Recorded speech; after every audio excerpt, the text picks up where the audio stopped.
Hello, today I'm going to be reading a story from Crazy Cab Stories Volume 2.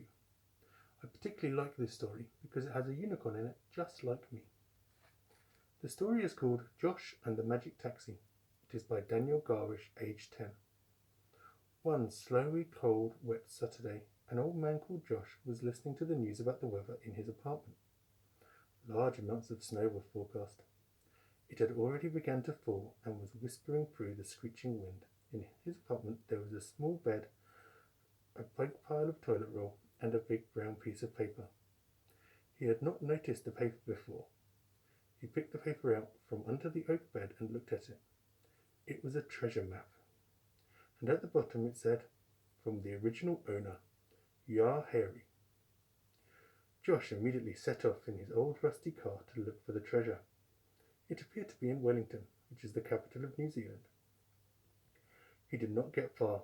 His car broke down because it could not cope in the snow.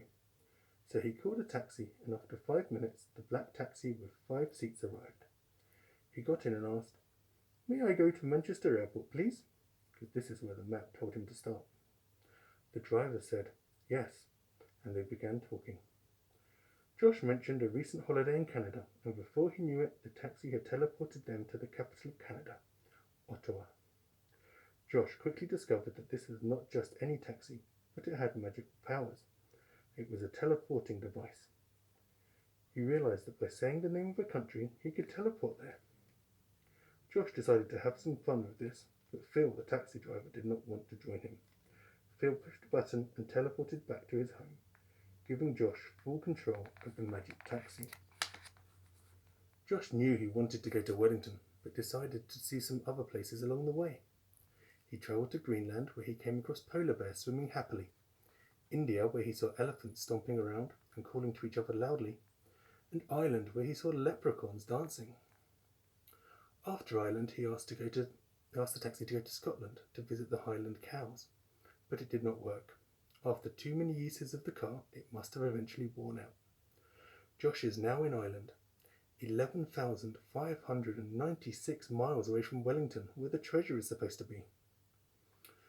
Josh sat thinking about what to do next, when a leprechaun came over to talk to him. Josh could not believe his eyes or ears. He found himself talking to a small, red-headed, plump leprechaun wearing a green jacket and a 4-leaf clover in his black hat. The leprechaun, called Patrick, asked Josh if he needed any help. Josh explained that he had found the treasure map and he would like to go and get the treasure in Wellington, but he had no way to get there.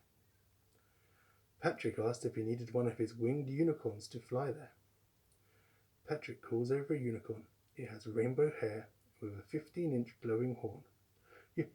Yes, please," Josh stuttered. They immediately take off into the big cloudy sky, and whoosh! They went as fast as a jet, and eventually they arrived in Wellington.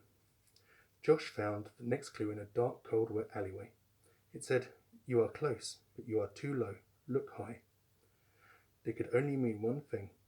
It must be on top of a skyscraper. Could it be on the Majestic Centre, which is the tallest skyscraper in Wellington? Excitingly, Josh climbed slowly to the top to investigate. After hours of climbing, he finally found the treasure and opened it. It was 53 diamonds, a £5 billion note, and 3 mobile phones. He was so overwhelmed and exciting he sold his old dark apartment and buys a mansion with a swimming pool, table tennis table, a massive bed, and a cinema room. He also brought a Lamborghini and a Ferrari. Now he loves everything he brought and is such a happy, rich, nice man.